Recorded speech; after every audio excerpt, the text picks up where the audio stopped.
Welcome to the Focus on Why podcast. I'm Amy Rowlandson and I ask my guests one simple question. Why? Focusing on the importance of why, I share with you the relatable, uplifting and inspiring conversations I have with people from all walks of life. This podcast will encourage you to focus on your why to enable and empower you to achieve the success you desire. Have a purpose, have a plan, focus on why. Before we start, I would like to draw your attention to what I can offer you as a master coach. I can help you to focus on your why with clarity, uniting your passion with your purpose with a plan to create the life you truly desire. Book a free 20-minute coaching call right now via calendly.com/Amy Rowlandson/call, and we can take it from there. Today on Focus on Why, I am joined by Adrian Brown. Welcome back, I should say. Well, thank you for having me back. I feel very privileged. Yeah, well, it's lovely to have you back because you helped open up this whole show all the way back in April 2020. And your episode was episode 2, Stop, Pause, Breathe, Continue. My goodness, that was irrelevant. I remember it well. It was quite a thing that. It was a great privilege to be there at the beginning as well. And you've just gone from strength to strength. You've just done so much since. It's been great. Really good to be back with you. Brilliant. Well, let's kick it off with what is it you're focusing on at the moment, Adrian? Well, we moved. We didn't buy a zoo, but we moved. So in 2020, my mum passed away after a bit of a long illness before COVID. And then in November that same year, Wendy's mother passed away. And we realised that that was our chance to go and do it our way. And we had originally thought of going to France. That was before Brexit. So we looked west. We got as far as Launceston and we said, no, that's a bit too far. And we pulled it back and we moved to just outside Exeter. And Wendy had started a flower farm when we were back home in Hampshire. So we brought that idea as well and we set that up here and she's doing that now, which is going really well. And I started writing books in the lockdown with my business partner, Mike Master, who lives in Vancouver. And we just sort of started a new life. And the writing of the books was this catalyst, I think, to discover what I've been doing it all for, probably for most of my life. And there was this one occasion when Mike and I were on a call, and during lockdown, we spoke every day, 9 o'clock his time, 5 o'clock my time. And we had this call one day and there was this silence and there was complete silence. And it was that moment of silence where we suddenly went, huh, there's that point. And we realized what we'd been doing and how we'd been doing it. And as we started to talk about that and we got very excited about it, we said, right, what we've got to do is we've got to put this down. And we weren't thinking of writing a book. We just said, we got to collect this as some knowledge. And so we started having these in our calls, going through all the different points. And then one day I said, maybe we should write a book. And Mike had written loads of books in his time. He wrote a book with John Grinder, which is all about communication years ago. And he wrote his own books. And so it was like, no, I don't want to write another book. And I said, well, what about a small book? He said, no, book writing is really hard work and things like that. And I met through the internet Julian Crossley from Bite Size Books and put the idea to him about writing these books about organisation design and leadership and management and things. And he really bit our hand off and said, could you write a series? We went, well, yes. And then selling that to Mike, I said, no, they're just pamphlets because they're little books, they're thin. And Mike went, yeah, okay, we'll do that. So we've written 3 of the 7. We got 4 more to go. And having done that, again, realizing what I've been doing all this for, I thought, right, we've got to start speaking about it. We've got to putting this out there and giving people a new direction. And we're trying to start a little revolution, if you like, in the way people manage and lead and run businesses. And it's really interesting. You started off by saying that you could go our way, talking about moving to where you wanted to go. And now you're talking about giving people new direction. So what is it about way and direction that is important to you? Well, very good question. We all know if you don't know where you're going, you end up anywhere, right? So having something, having a direction, having a goal or a vision or a stand, whatever you like to call it. Different people have different language for it. But when you stand for something, everything else starts to fall into place. You see what's missing. You see what needs to be developed. You see the things that don't fit. And so you start to discard things that are relevant. I've just been reading Clan of the Cave Bear, which I'd never read before. And I sort of had never come across it. And I found it absolutely interesting from a point that everything in their life was necessary. There was nothing in their life that was unnecessary. And when she gets kicked out and she has to move on and she's now in the Valley of the Horses or whatever it is now, you suddenly realize the only thing they carry with them are the things that are necessary for their journey. And we do tend to carry around a lot of baggage. So one of the things for me is like being really clear about where you're going, because then you can create the conditions for that journey. You do podcasts now. We joked at the beginning, said never did video with the podcast, right? Great, because you discard that, you do what you do, and the conditions you create support what you do. And so many businesses and business leaders and owners and people in all walks of life, we carry so much baggage around with us. It sort of distracts from the path we're on. So actually, by getting rid of the baggage, getting rid of the distractions, getting rid of the obstacles is another way of putting it, you get to be more successful. You get to travel further. So it's direction is the start. Once you've got direction, everything else can follow. And when you say travel further, where is it that you're aiming for, Adrian? I don't know that it's a place.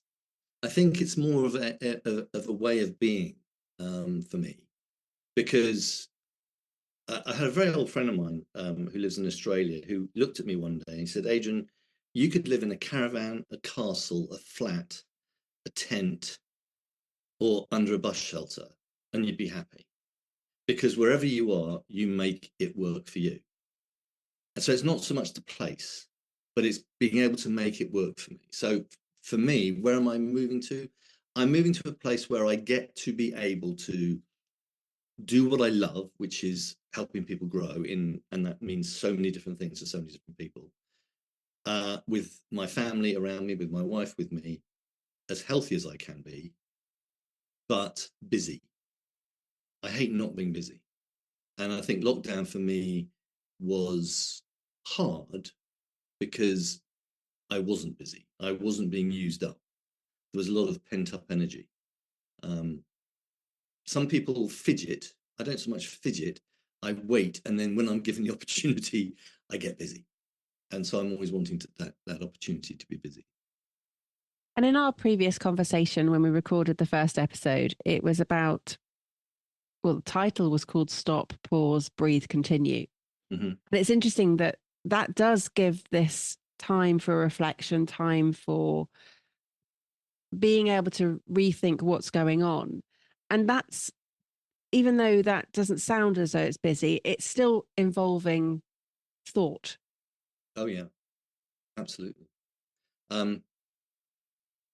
If you don't stop and think and consider what's going on around you, what happens is what's going on around you becomes normalized and accepted. If you do take time to stop and consider, you then see obstacles that actually can be dealt with. You see baggage that you're carrying around that's no longer relevant. And in terms of people, you see the stories that you've built up that might be stopping you moving forward. So our beliefs change, but often they don't change because we don't give time to reflect on them. So we can get stuck because we're not having enough time to consider actually what's going on right now. And it's, I suppose the analogy is, if you've always played squash on a squash court, the squash court is normal, and it becomes a limiting belief. You can't play any other game. So stick a squash player on a tennis court, and they can't play the game.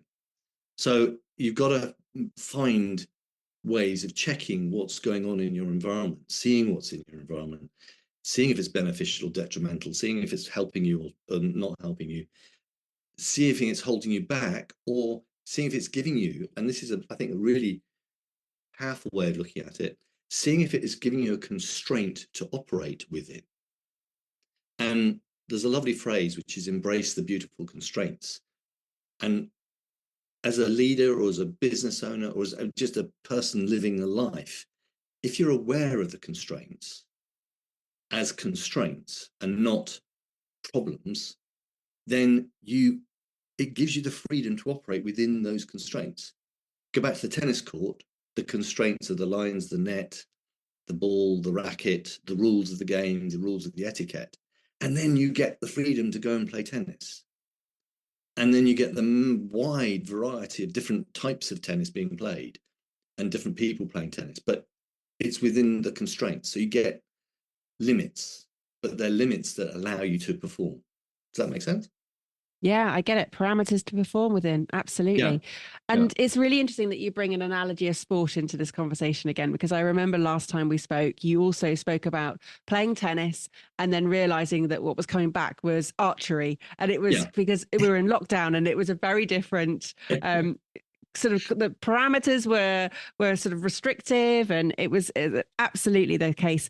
Now, what I want to talk about is, I love this embracing the beautiful constraints. And I'm talking about it in the book I'm writing about knowing what you can control, what you can't control, and understanding what it is that then challenging again your beliefs. Absolutely. We're speaking the same language here. Mm-hmm. This way of being. Has it always been clear for you? I mean, you had somebody explain that they could see you and picture you living anywhere because it's not about the place, it's the way of being that you've got a handle of. Do you feel that that's something that's come with maturity, or have you always had that? I think I've always had it, but now I'm so aware of it that it's more powerful. When we moved down here, there's our road, there's a bit of land on the other side of the road, and there's a hedge that was just absolutely destroyed, and it had been never looked after, been neglected. So we decided to lay what was there and replant. And I went out, and when someone said, "Yeah, go lay a hedge, replant it," easy. No, it's not, especially on Devon banks, because Devon banks look nice and fluffy, but actually they've got lumps of rock in the middle of them. So I set off to plant some trees, or I think they call them whips. So I'm out there and I've got a wheelbarrow full of 300 whips. And I think, I'll just put them in there, that won't take long. Well, a day later, I looked back down and there were the little plastic tubes with the sticks and the little whips all planted in the 2 rows down the hedge line. And I went, and I stopped. And I thought, my God, that's it. I've just created the conditions for a hedge to happen. And if I go back right the way through my life, go back to school when I was at Charterhouse, I was in charge of theatre lighting. That was creating the conditions for the actors to perform. I was in charge of chapel sound. That was creating the conditions for the music and the speeches and the sermons, whatever they were, to be heard. And every single bit of business I've ever done, if I've been creating the conditions for people to succeed, the business has succeeded. Where I've gone off track, where it's become about something else, it hasn't. And I've had some classic failures out there, which was when we had the Dove Spa salons, and Unilever decided that they weren't selling enough product and pulled the whole thing, and they liquidated the company. That wasn't about developing the people. It stopped being about developing the people. It was about making more money out of product sales. And if you're not, growth comes from people. It always does. There's nothing on this planet that grows that we're in charge of, or we're not in charge of, that we're influencing, that doesn't involve the actions of people. And that goes right from agriculture right the way through to art, through every single thing. People are involved in it. So you've got to grow people. You've got to create the conditions for people to grow. And that's what I've always done. And when I'm not doing it, it fails. It's just don't ask me to go and do something about engineering. Ask me to do something about people. Yeah, that's where it works. So I have this belief in purpose that we don't find it, we create it. And you are just describing this exactly here, that this is your purpose, that it is to create these conditions for growth, which is a beautiful purpose. What's the evolutionary element of that? Because as you know, growth evolves. So what's next for you? That's unknown, honestly. In the first book, we put a whole chapter down to it to talk about emergence, this thing called emergence, which people sort of go, oh yeah, emergence, I understand that. Well, emergence is unknown things arriving from unknown purposes, unknown actions. So like they're surprises. And then evolution takes over, and the surprises that can gain a foothold, whatever that means in whatever environment they're operating in, then that new thing, that emergent phenomenon, succeeds and becomes a normal thing we see in love. There's a fantastic explanation by Stuart Kaufman about the little worms that live in swim bladders in fish. But that's a whole different story. That's a episode in its own. So we'll leave that one out. But the thing that is true is that we can't control emergence. We can influence it. We can create conditions so that emergence might be affected by the constraints we put in place, but we can't stop it. It's going to happen anyway. And so when you say, where does this go next? What does it happen after? I don't know, but all I can say is what I'm trying to do is put the conditions in place where leadership is transformed to clean leadership, where organizational design is transformed not just to focus on making as much money as possible, but takes into account ethics, the development of people and strategic intent and things like that, where suddenly companies are being run not just to make money, but actually to create spaces, or we call them platforms, that on those platforms people can actually come and participate and make the best contribution. And about 10 years, no, it's 12 years ago, I started to write something. It's never been published, but I started to write something called The Human Condition. And I was looking at how people contribute, why people contribute, when people contribute. And I realized that there was a very simple, not formula, but sort of set of conditions. If you create the conditions for somebody to participate in something that they are passionate about or care about or enjoy, they then make a contribution. And if you appreciate that contribution, they want to do it more. And so if we get to participate in something that's important to us, we get to contribute, we get appreciated for it, we want to participate more, and it's just a virtuous circle of loveliness. And if you can do that in a business or in a community or anywhere, what you get is you bring people together. And I got challenged by this. I was doing a talk at Exeter University, and the questioner said, yeah, but that doesn't always happen. I said, well, it is actually the natural law of people. That's what people naturally do. He said, no, that's not true. I said, well, let me prove it to you. If you see a crisis, something happens, what do people do? The first people there will come in and they'll start to help. They'll use their own skills. They'll use their own knowledge. They'll self-organize and they'll be helping, doing something to help. Then the professionals arrive who are trained in that. Now, the professionals bring their set of skills, but they also bring their rules of engagement. And what you see is the volunteers stand back. And eventually they stand back and all they're doing is watching. While the professionals don't push them out, but the volunteers no longer can operate in that circumstance because they don't know the rules of that game. Before, they were making it up themselves. That's the natural law of people. They were contributing. The environment was there for them to contribute because it was a crisis. Now, if you could create that environment without having to have the crisis, where people get to contribute what they know, you're giving them the freedom to make that contribution. So Mike and I that was sort of natural law of people was something I brought to the party, and Mike heard it, he suddenly realized that, yes, it's this idea, if you give people freedom to participate in something that they value, that's the juice. That's when people get excited. And, you know, the strapline I use now is make work a worthwhile experience for everyone. And I ask when I do public speaking, any gigs I'm at, I say, you know, hands up, those of you who actually feel that work is a worthwhile experience for you. And obviously there's not that many people in the room that put their hand up.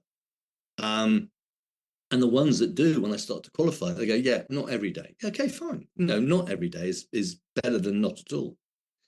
But there's too many people at work because they have to be at work, not because they actually get an opportunity to participate, to contribute and get appreciated for it. And to me, that's the conditions for growth for people. So that's what it's all about in my book. So if I can get everyone to believe in that, that's where it's going. That's the future. I love it. And I'm absolutely with you. And one of my whole steps of purpose is contribute. It's all about how people can contribute to what they're doing in a bigger collective piece, in a collaborative piece. And it's so important in purpose, the contribution element. Well, if human beings don't get to contribute, you're shutting them down. And I think I was a fantastic talk by a lady called Lucy Smith up in Bristol, and she works with neurodiverse people in business and helping businesses understand how to create the conditions for neurodiverse people to succeed in business. When you get people, and it's not that neurodiverse, it's just a group we can identify, but when you give people the right conditions to contribute, what they can contribute, wow. And she put this slide up that had all the superpowers of people with different neurodiversities. And I looked at it and I literally stopped her talk and I said, whoa, stop. You've just created a distinction here. And a distinction, if once you have a distinction, it gives you the ability to know if you are in that distinction or not in that distinction. And I said, you've just created a distinction for these different neurodiversity types that enable me as a business owner or a business coach or whatever to say, right, I need to create the conditions for that person to make their superpower, make a difference to the company. But what about your janitor? What about the secretary? What about the receptionist? What about every single person in the organization, not just the high flyers, but everyone can make a contribution? So how do you flip it from not just the neurodiverse people, but how do you go, oh, I need to create the conditions for everyone to be able to make the best contribution? So you need a lot of diversity in your business, diverse conditions, different conditions where people of different contribution types or participation types get to participate fully. I mean, it sort of makes sense, but it's sort of like, it's too obvious that people don't even think about it. Yeah, I mean, I'm just thinking that a metaphor that we could use is when you get a pet, you create the conditions, there's a right environment for them. So if you're getting an amphibian, or, I mean, I'm not an expert in any of these, but you'd have a what they call tepidarium or something. Yeah. And you have the right heat for them. Yeah. So it's about creating the right condition for an animal, and essentially we're animals. So we're creating the right conditions for what we need to do to thrive. And interestingly, when you look at the wider population, because it's so diverse, that's really hard to think about. But the thing we have in businesses, which is really sort of unique, and a unique opportunity, if you like, is we can create conditions in small groups. And this is the thing Mike and I worked out when we suddenly had that moment of silence, was we don't work with big teams. We may work with a big company, but we work with small teams within that company and other small teams and other small teams. And Peter Thiel's book, 0 to 1, where he's talking about, you know, going from one to many is just enhancing and improving, etc., to tweaking. But going from 0 to 1 is actually creating something that did not exist before. And so in any business, when you're creating teams, if you're thinking, oh, it's 1 to n, you're actually not creating new teams. You've got to go right back to the individual people and create the conditions for that team to work, and then the next team to work. And when you do that, you start creating teams that you're influencing in the constraints of the organization. So those constraints would be the strategy or strategic intent, the ethical values they've got, the business purpose, all those things, the financial purpose, the development of people purpose. All of those are the constraints that affect all teams. But in each team, you can create this sort of micro, we call them micro teams or micro environment, where that team gets to perform really well and communicate with other teams. Transformation happens a lot quicker then, because the aim of any transformation is to improve the sharp end of the business normally. It's to make more money or whatever, but it's to get the business working properly. And it has to go through all these tiers of leadership and executive and management and sub-management and divisional management until it gets down to the people that actually do the work. Transformation is about the workforce, and it's got to come from the workforce up. And that's what we sort of always worked on, is working in small teams and another small team, and it goes up through the organization quicker, always. But it's creating, you get to create, if you like, a contract with the people in that team of this is how we're going to operate. This is what participation means for us. And I don't know if you've ever heard the phrase social contract. It started about 1640s and things like that. And it's sort of lost its power. But the beauty of a social contract is it covers all the aspects you need in an organization. It talks about how to behave. It talks about how to interact. It talks about the language you're going to use. It gives all the conditions, the basic conditions you need. And its contract is that you're going to say, yeah, I'm going to play. I'm going to sign up to this.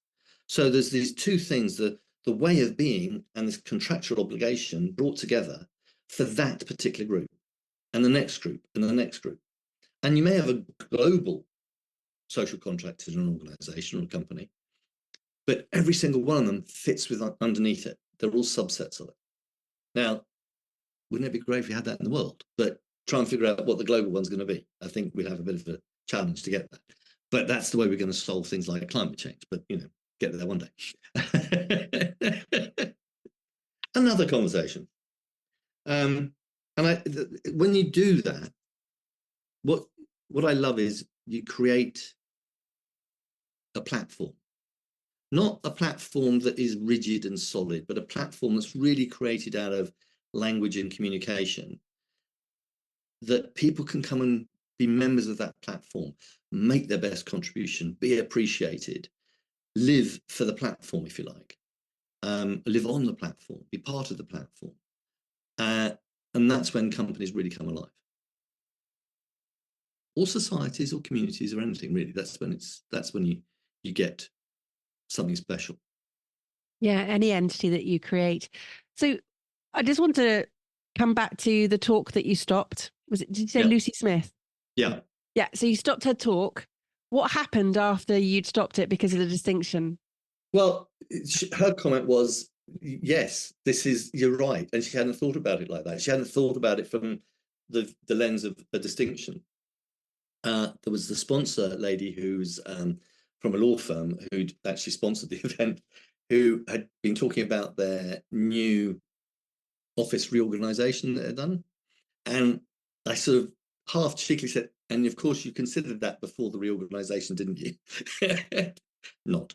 But, it just made me realize that we have these big schemes that you do have to get down to the detail. And the only way to do that is get down to the people. That's where it works.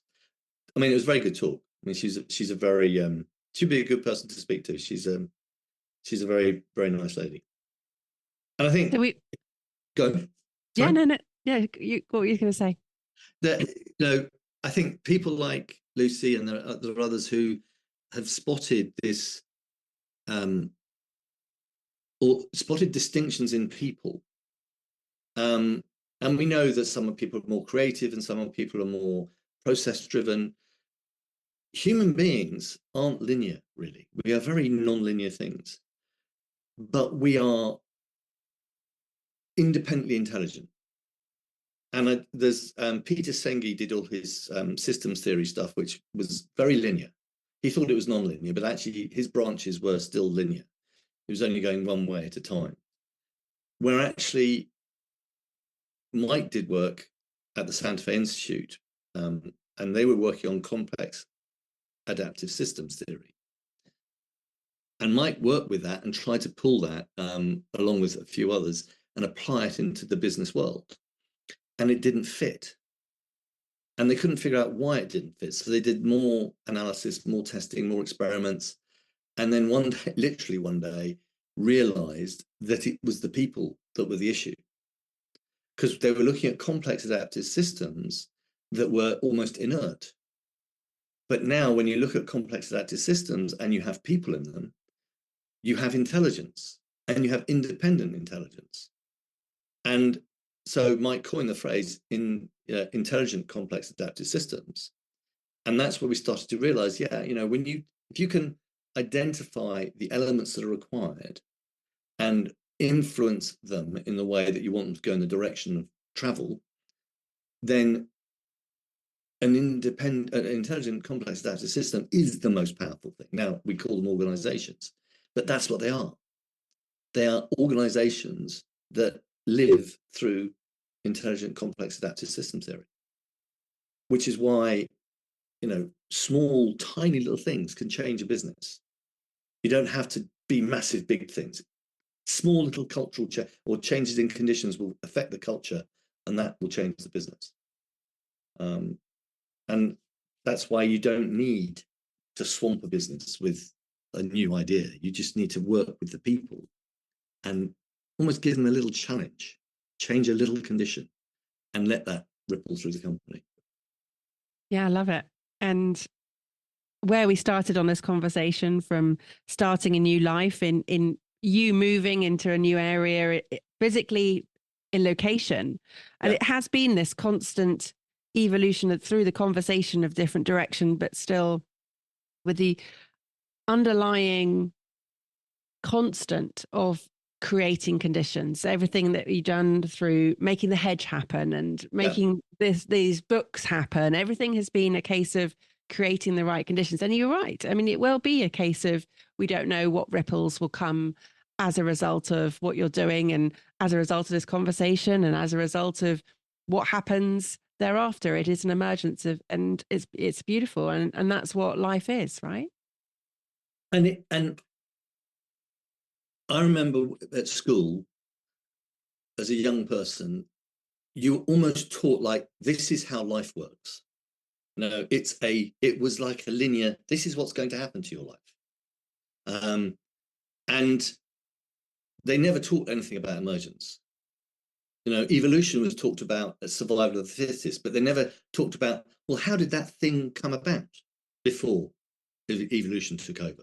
So we never got deeper than evolution, and we thought evolution was it. But actually, before evolution, there's emergence. Evolution works on what emerges. And in business, we have I think Simon Sinek, I can't quote his words, but in his Leaders book, he did make the comment, he had a lovely phrase about how we chase arbitrary figures, the budgets and things like that. We have this whole thing where we think that we're going to win at the end of it. And it's like the infinite game. It was in the infinite game, sorry. We don't know what's going to happen next, but you talk to any businessman and they'll give you predictions. But they'll give you predictions like they're going to happen. So we know this is going to happen. We've experienced in this country that not happening.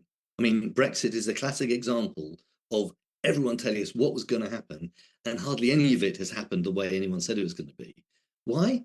Because there's a bunch of intelligent, complex adaptive systems running around doing their own thing and adapting with their intelligence to what's going on around them. And this is happening in every single company. So when people try and make a change to their business, whether it's 5 people and they go, we're going to slightly change direction, but they don't look at the conditions that exist, they can't actually work out how to make it work. They'll get a little way, they'll make some changes, but then the conditions will push it back to where it was. And so we've got to figure out how to get people to start thinking about emergence and how it influences, how it affects their business, and then learning how they can influence that. And that will be a mega shift in how businesses run, or how society runs, how people live their life, rather than thinking, I'll do that and that'll work. Because I'll do that, somebody else will have an idea about it, and then something else will come on. And we talk about creating transformative, innovative businesses that are continually transforming, continually innovating, continually working on the emergence that happens to capture the surprises and make them into really powerful businesses. It's rather good fun doing that, you know? It's like... And that's it, isn't it? That's what keeps you interested, because you are working and focused on growth. It is always evolving. It is always changing for you. And so the diversity there is piquing your interest. Well, it is, but that part, the external part is changing. But the focus of what I do in an organization, what I do with people, is always the same, in as much I'm teaching them something and then facilitating them using it. And then I get out of the way. Because you don't need me around for long. All you need me to do is like knock a little bit, a little hinge that's going to swing the big door, and show you how it worked so that you can repeat it and repeat it and repeat it. I think there's a myth, and I don't know if you've read the book about The Big Con, all about consulting, about, you know, how some big companies have made millions. I haven't got a copy of it there to show you what it looks like, but it's oh, yes, I have. There you go. There you go, that one. So Mariana Mazzucato and Rosie Collington, The Big Con. Yeah, perfect. Yeah. Thank you. And The Big Con, and in there they talk about, you know, this idea that consulting has weakened and infantilized our businesses because we think we need to bring intelligence in to sort our business out. If you're a business owner and you run a business and you've got a problem that you're facing, the best people to solve it work for you today. They are in your company right now. And all you need to do is create the conditions that enable those people to come and participate in solving the problem and contribute their knowledge, their passion, their skill, their energy, their enthusiasm to coming up with a solution. If you do that, you don't need an external consultant. The only thing you need to learn is, how do you create those conditions? And that's really all I do, is teach people how to create the conditions. And once you've done that and someone's experienced that, they're going to do it again and again and again, because they're going to be able to go back to stop, pause, breathe, continue. They're going to be able to every now and again stop, check what's going on, see what's working, see what's not working, and importantly, see what's missing. Remove the obstacles, bring in the development that you need, and carry on. And the development you need is never the idea that somebody can come in and tell you how to do it. The development you need is giving people the tools and the conditions to develop themselves and learn. And I got into a big argument, not that I do that often, but no, it was a discussion about the talent shortage that everyone's going on about now. And I said, there is not a talent shortage. There is a shortage of people development, and it's actually started 20 years ago. And they argued against it for about 5 minutes, and then they suddenly realized, oh my God, you're right. That's when companies stopped training people. So, you know, I don't know if you see it with people you work with, but this idea that I need to get new talent in, when actually turn around and look at the people you've got. It's right behind you. It's right next to you. You just got to learn to recognize it and give it the opportunity. Yeah, I hear you. And a couple of things spring to mind. It's the Napoleon Hill quote of you have all the tools you need, you know, essentially ready. And then as you go along, more better tools will come along as you go. I've butchered that. Sorry, Napoleon Hill. but it is that case, or it's the difference between giving someone a fish or teaching them how to fish. You know, it's then knowing that what's right for them. Adrian, who would want to get in contact with you, and how could they, what's the best way for doing that? I love this question because it's such a difficult question to answer. in reality, but the simplest form is you're the person who sees a different way of doing things. You see a vision of what your organization could look like. You know that it's going to be something positive and you want to get to it, and you're just struggling to see, how do I go from A to B? And what you don't need is somebody telling you how to get there. What you do need is somebody giving you the tools that enables you to build the steps to get there. And that starts with creating the right conditions around your people and learning how to really engage your people in your company to deliver results that are going to go towards that direction. I'm actually working with an organization. The owner is stepping back and he wants the current directors to take over running the business. But he's a really powerful force in the business. You know, he's the person that everyone looks to and goes to say, how, what, can we, should we? And he wants them to know how to do that. So we are working on creating a social contract for that group so that they know what the rules of the game are. They know what the constraints are, and they know how to play within that field. Now, that's not me teaching him how to run his business. That's me teaching him how to take what's in his head and create it into a form that everyone can operate within. And that, to me, is the best thing you do, because I don't want to work with one company for the rest of my life. You know, sometimes an engagement might last 2 years, great, but that's because there's a lot to do, or there's lots of people to work with. But normally it's quite quick. But it's people who have, I sometimes say it's a champion who wants to make their cause work, and they can't quite see how to get it there. So that's who. Brilliant. And how? How do they get in contact with you? Just the easiest way is to send me an email, and I know you're going to put the details down there, adrian@mcmasterbrown.com. I'll go to the website and book an introduction call, which is a free 30-minute call. And in that, we have a conversation. And that conversation will either create the possibility of doing something together, or it won't. But what I promise in the conversation is I'll find one obstacle that you can take and fix now, the instant fix. Because there's always something that you haven't thought about. And that's not being a clever, smart ass from out of town. That's just the nature of life. That's emergence. You and I have a conversation, something emerges from it. And, you know, something will always emerge. Every time. Every I time. guaranteed. So, And, Adrian, yeah, go on. And, you know, read the book, Power of Leadership, Power of Clean Leadership. I think it's probably, it's a 2-hour read if you're a reasonably normal speed reader. And in there's lots of little tips about the start, of where to start.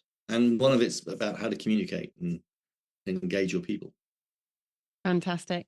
Adrian, I always love our conversations, partly because I come away with a whole list of books that I haven't read, or a reminder to reread some books. And thank you. The list has been quite extensive in today's conversation.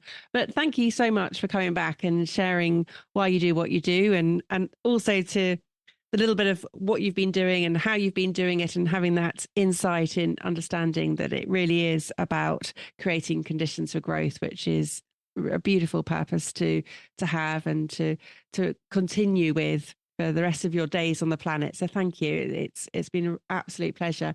How would you like to close out this episode for the audience? Oh, well, firstly, thank you to you. I mean, congratulations to you on what you've done. Did I create the conditions for you to start this, in that, you know, getting you to do that first talk? I don't know. Maybe there's a little bit of help there. But I think the medium of podcasts and listening and the opportunity, I mean, I listen to lots of podcasts now, and it's like they're on in the background and you get little segments. I just like people to take one thing away, just one thing, which is like, just look around you and find that obstacle, find that thing that might be getting in the way, and deal with that. And when you've dealt with that, look for the next one. Instead of trying to solve it all, just look at the first thing. What's the first obstacle you could look at and deal with? And if you've got a team of you and you trust them and you've got that engagement and you've built the relationship, ask them what the obstacle is. At some point, you're going to get to obstacles which are people.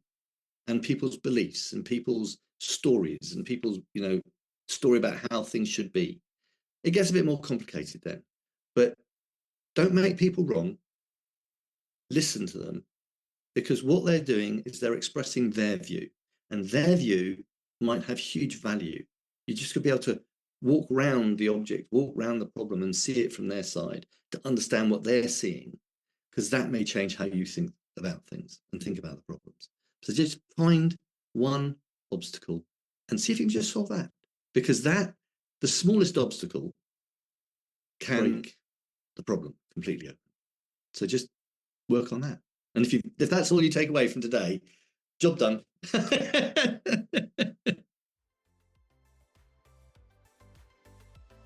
How has this conversation had an impact on you? What value have you received from tuning in?